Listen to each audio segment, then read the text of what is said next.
औज़ुबिल्लाहिमिनश्शैतानिर्रजीम बिस्मिल्लाहिर्रहमानिर्रहीम। अस्सलाम वालेकुम दोस्तों, मैं हूं मोहसिन रज़ा और आप लोग देख रहे हैं virtual student support services YouTube channel. दोस्तों मेरे और भी दो यूट्यूब चैनल हैं जिसमें एक 24/7 टीचर्स ऑनलाइन है और दूसरा की टू सक्सेस है। दोस्तों 24/7 टीचर्स ऑनलाइन के ऊपर आपके जो मुश्किल सब्जेक्ट्स हैं उनके मैंने लेक्चर्स रिकॉर्ड करके रखे हैं और जो की टू सक्सेस है वो आपकी एग्जाम की तैयारी यानी मिड टर्म फाइनल टर्म की तैयारी के हवाले से मैंने यूट्यूब चैनल बनाया है। दोस्तों आज की वीडियो की बात कर लेते हैं। आज की जो हमारी वीडियो है वो CS 507 इंफॉर्मेशन सिस्टम की हमारी जो असाइनमेंट नंबर 1 आई है स्प्रिंग 2021 की उस हवाले से है। तो चलिए दोस्तों हम सबसे पहले अपनी इस असाइनमेंट की रिक्वायरमेंट्स को देखेंगे, देन जो है मैं आपका इसका सोल्यूशन भी समझाऊंगा कि आपने इसको कैसे सॉल्व करना है। दोस्तों क्वेश्चन नंबर 1 आपको स्क्रीन के ऊपर नजर आ रहा है। इसमें हमें बताया गया है कि hierarchical and flat organisation structure are used around the globe by many organisation, कि हमारे पास दो किस्म के स्ट्रक्चर हैं, एक फ्लैट है एक हायरार्किकल है। वैसे तो हमारे पास बहुत सारे ऑर्गेनाइजेशनल स्ट्रक्चर हैं लेकिन यहाँ पे सिर्फ दो की बात की जा रही है। There are different reasons on the basis of which organization decide which organization structure they should adopt. बहुत सारे डिफरेंसेस की बेस पे जो है ऑर्गेनाइजेशन इनमें से कोई एक स्ट्रक्चर जो है वो अडॉप्ट करती है। Now keeping these organisation structure, हमने इनको जो है माइंड के अंदर रखना है। You are required to provide 2 example of hierarchical structure. हमने 2 एग्जांपल देनी है हायरार्किकल स्ट्रक्चर की और 2 एग्जांपल हमने देनी है फ्लैट ऑर्गेनाइजेशन की। You are also required to analyse and mention reason of choosing the particular structure in the organisation, और फिर हमने जो है रीजन भी देनी है कि हमने ये जो ऑर्गेनाइजेशन स्ट्रक्चर है क्यों चूज किया है। तो दोस्तों ये हमारा क्वेश्चन नंबर 1 है। हम इसका जो है वो सोल्यूशन देखते हैं। यहाँ पे स्क्रीन के ऊपर पहले जो है मैं आपको बता देता हूं कि हमारी जो हायरार्किकल स्ट्रक्चर है और जो फ्लैट स्ट्रक्चर है इन दोनों के अंदर फर्क क्या होता है और कौन सी ऐसी इंडस्ट्रीज हैं जो इन स्ट्रक्चर्स के अंदर फॉल करती हैं। सबसे पहले हम बात कर लेते हैं हायरार्किकल ऑर्गेनाइजेशन स्ट्रक्चर की। अब ये जो हायरार्किकल ऑर्गेनाइजेशन स्ट्रक्चर है, नेम से ही पता चल रहा है कि इसकी मुख्तलिफ हायरार्कीज होंगी, इसके नीचे बहुत सारी जो है डोमेन्स होंगी। अब हायरार्किकल स्ट्रक्चर के अंदर जो है हमारी मैन्युफैक्चरिंग जितनी भी इंडस्ट्रीज हैं वो हमारे हायरार्किकल स्ट्रक्चर के अंदर आती हैं, क्योंकि इसके अंदर बहुत सारे डिपार्टमेंट्स काम कर रहे होते हैं। इसके बाद हमारा जो दूसरा स्ट्रक्चर है वो है फ्लैट स्ट्रक्चर। अब फ्लैट स्ट्रक्चर के अंदर क्या होता है, इसके अंदर डिफरेंट हायरार्कीज नहीं होती बल्कि फ्लैट होती हैं, बहुत कम जो है वो लेवल होते हैं। और ये हमारी जितनी भी आईटी इंडस्ट्रीज हैं या आईटी से रिलेटेड कंपनीज हैं वो हमारी फ्लैट ऑर्गेनाइजेशन स्ट्रक्चर के अंदर आती हैं।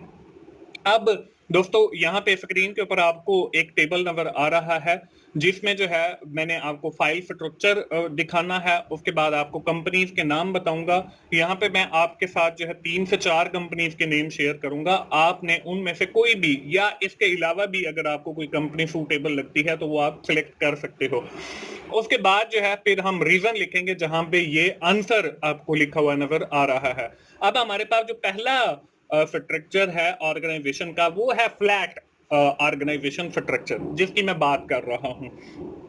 इसमें मैंने आपको बताया कि फ्लैट के अंदर हमारी जो आईटी से रिलेटेड कंपनीज हैं वो फॉल करती हैं। तो यहाँ पे मैं आपको 4 कंपनीज के नाम बता रहा हूं। जैसे आपके पास माइक्रोसॉफ्ट कंपनी है, इनका भी फ्लैट ऑर्गेनाइजेशन स्ट्रक्चर है। एप्पल है, इनका भी आपके पास फ्लैट ऑर्गेनाइजेशन स्ट्रक्चर है। हमारे पास द्राज है, ये भी फ्लैट ऑर्गेनाइजेशन स्ट्रक्चर है। फेसबुक है, ये भी हमारे पास फ्लैट ऑर्गेनाइजेशन स्ट्रक्चर होता है।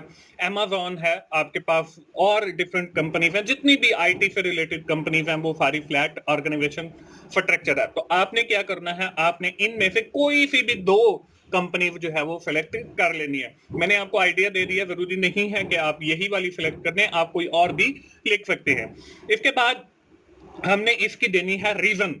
अब रीजन के देखें, मैंने यहाँ पे 4 रीजन लिख दी हैं, तो आप जो है इनमें से भी ले सकते हैं या अपनी तरफ से भी कोई ऐड कर सकते हैं।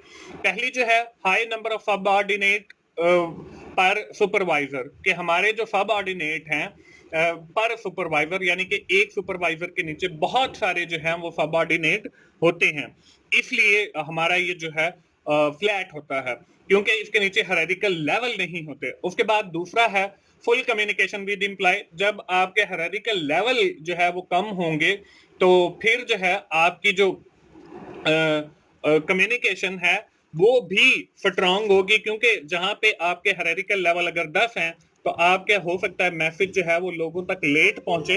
इसके बाद हमारे पास जो है वो अगली जो चीज है वो है शॉर्ट चेन ऑफ कमांड, कि हमारी जो चेन ऑफ कमांड है वो भी शॉर्ट होती है। इसके बाद हमारे पास जो है वो है लेस हायरार्किकल लेवल। ये मैं आप लोगों को पहले भी बता चुका हूं कि यहाँ पे जो हायरार्किकल लेवल होते हैं वो हमारे बिल्कुल कम होते हैं या शॉर्ट होते हैं।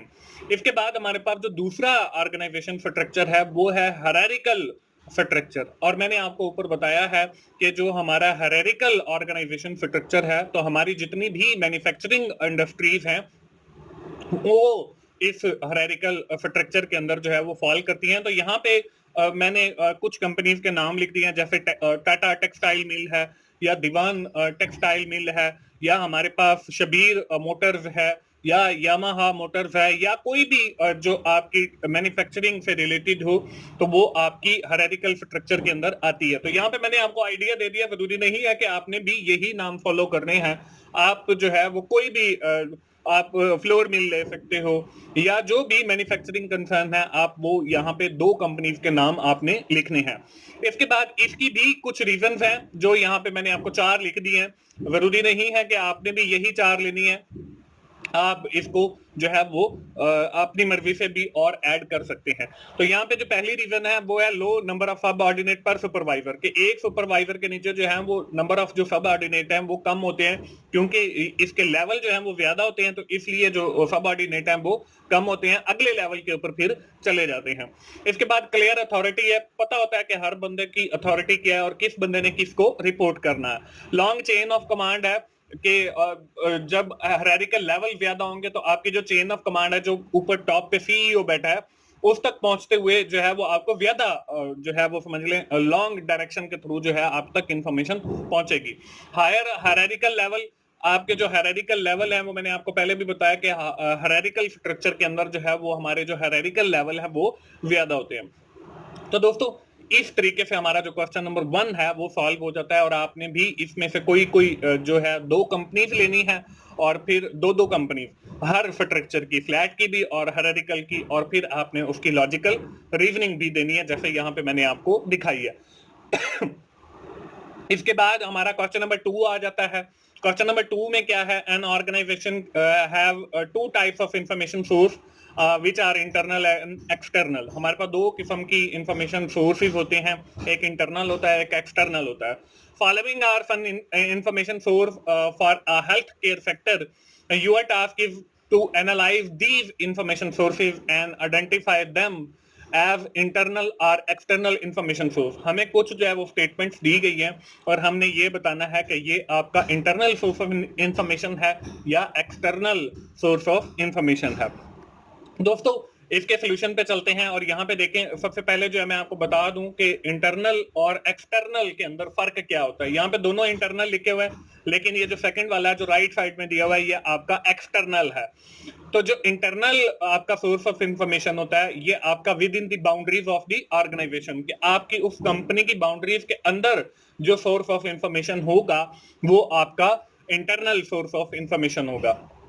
इसके बाद जो दूसरा है वो आपका एक्सटर्नल है, outside the boundaries of the organisation, कि आपकी उस कंपनी की बाउंड्री से जो बाहर से अगर आपको कोई इंफॉर्मेशन मिलती है तो वो आपका एक्सटर्नल सोर्स ऑफ इंफॉर्मेशन होगा।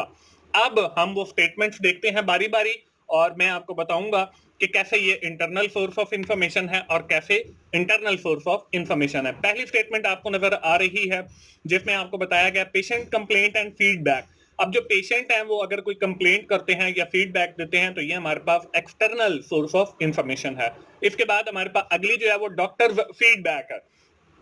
तो जो डॉक्टर्स का फीडबैक है वो आपका इंटरनल, क्योंकि डॉक्टर्स जो हैं वो विद इन द ऑर्गेनाइजेशन, क्योंकि हम हेल्थ सेक्टर की बात कर रहे हैं तो इसलिए ये यहाँ पे मैंने इंटरनल सोर्स ऑफ इंफॉर्मेशन लगाया है।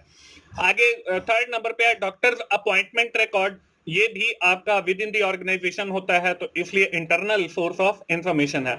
इसके बाद आपके पास लैब टेस्ट रिजल्ट है, ये भी कंपनी के अंदर की इंफॉर्मेशन है तो इंटरनल सोर्स ऑफ इंफॉर्मेशन है। इसके बाद आपके पास मेडिकल इक्विपमेंट परचेज कॉन्ट्रैक्ट, जो मेडिकल इक्विपमेंट है वो कंपनी के अंदर जो है वो बाहर से आता है तो इसलिए ये हमारी एक्सटर्नल सोर्स ऑफ इंफॉर्मेशन है।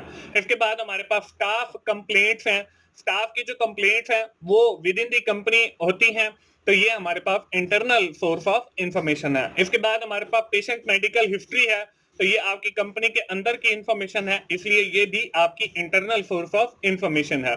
इसके बाद आपके पास 8 नंबर पे जो है वो डॉक्टर मीटिंग्स हैं, ये भी कंपनी के अंदर ही होती हैं मीटिंग्स तो इसलिए इंटरनल सोर्स ऑफ इंफॉर्मेशन है।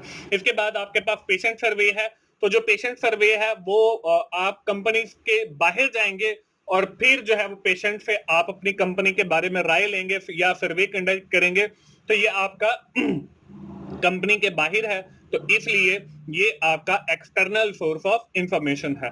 इसके बाद आखिरी जो है the HIPAA health insurance portability and accountability act compliance, अब ये जो है ये भी आपकी कंपनी के बाहर है तो इसलिए इसको भी मैंने जो है वो एक्सटर्नल सोर्स ऑफ इंफॉर्मेशन लिखा है। तो इस तरीके से जो है वो आपका क्वेश्चन नंबर 2 जो है वो भी कंप्लीट हो जाता है। तो दोस्तों ये थी हमारी आज की असाइनमेंट CS 507 की।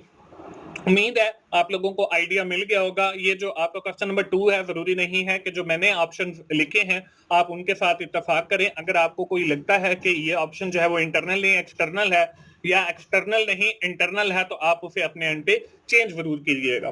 दोस्तों आज की जो वीडियो है हम यहीं पे खत्म करते हैं। आखिर में मैं यही कहूंगा कि आपको 24/7 टीचर्स ऑनलाइन का एक लोगो नजर आ रहा है जो कि मेरा दूसरा यूट्यूब चैनल है जिसके ऊपर मेरे अपने रिकॉर्डेड लेक्चर्स अवेलेबल हैं। तकरीबन 20 सब्जेक्ट के, कुछ के ज्यादा हैं कुछ के कम हैं।